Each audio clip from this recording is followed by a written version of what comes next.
Et Bruno Donnet que je salue. Bonjour Bruno. Bonjour Philippe. Tous les jours Bruno, vous avez les yeux rivés sur le travail des médias, mais le vendredi, vous nous en résumez les temps forts. Et ce matin, votre récap de la semaine est librement inspiré de Jean-Paul Belmondo. Eh oui Philippe, exercice de style ce matin, car vous allez l'entendre, cette semaine, toute l'actualité pouvait allègrement être mise en perspective à l'aune de sa filmographie. Et tout a commencé dimanche dans le 20h de France 2 avec le retour médiatique du Magnifique. Bonsoir Arnaud Montebourg. Bonsoir Laurent. Merci d'être avec nous. Arnaud Montebourg, on le croyait sagement rangé à la ruche, mais on a découvert qu'il entendait de nouveau se piquer de politique. J'observe que toutes les idées que j'ai défendues pendant 20 ans sont devenues majoritaires. Elles sont le centre de gravité du pays. Piqué très sérieusement même, car il a visiblement beaucoup enflé du cigare, au point qu'on lui aurait bien envoyé le Magnifique, le vrai. Ça va peut-être vous faire sourire, mais quand je vois une abeille... Pardon. Seulement voilà... attendez, pardonnez-moi. Qu'est-ce que je disais ? Vous parlez d'abeille. Ah oui, c'est ça. Seulement voilà, disais-je, c'eût été dommage, car pour mieux faire le buzz, notre abeille s'exprime désormais dans une nouvelle langue, le maya. La remontada de la France.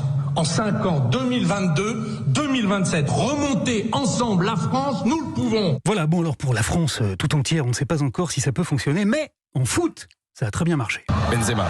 Ah oui. Griezmann.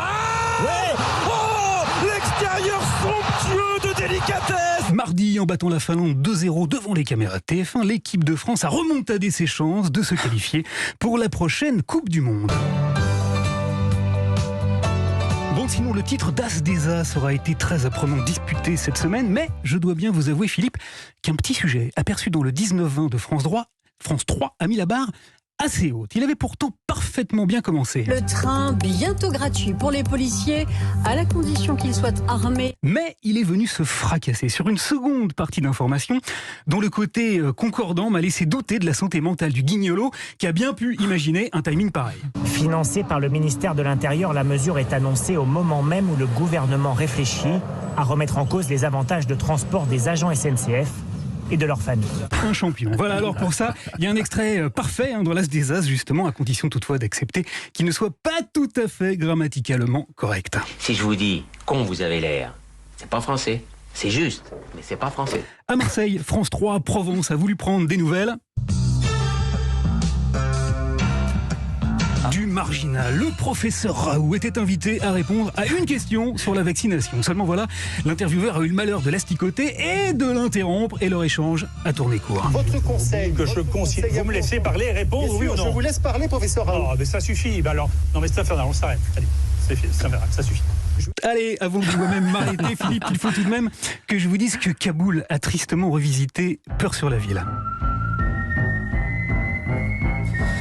Car, comme a pu l'observer France 2 hier soir, les talibans sont partout en ville, avec des armes de guerre. Dans la capitale afghane, les nerfs des femmes et des journalistes ont été mis à très rude épreuve. BFM TV a relaté des tirs nourris.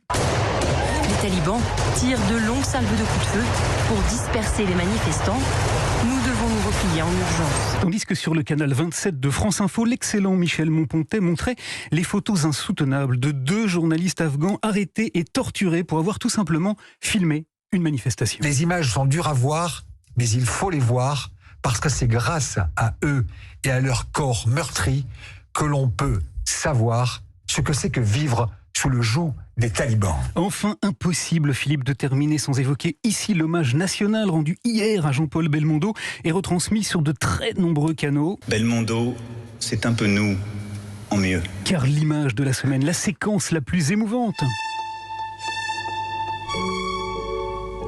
restera incontestablement celle du cercueil de Jean-Paul Belmondo, recouvert du drapeau bleu-blanc-rouge et quittant la cour des Invalides, sur la musique du professionnel.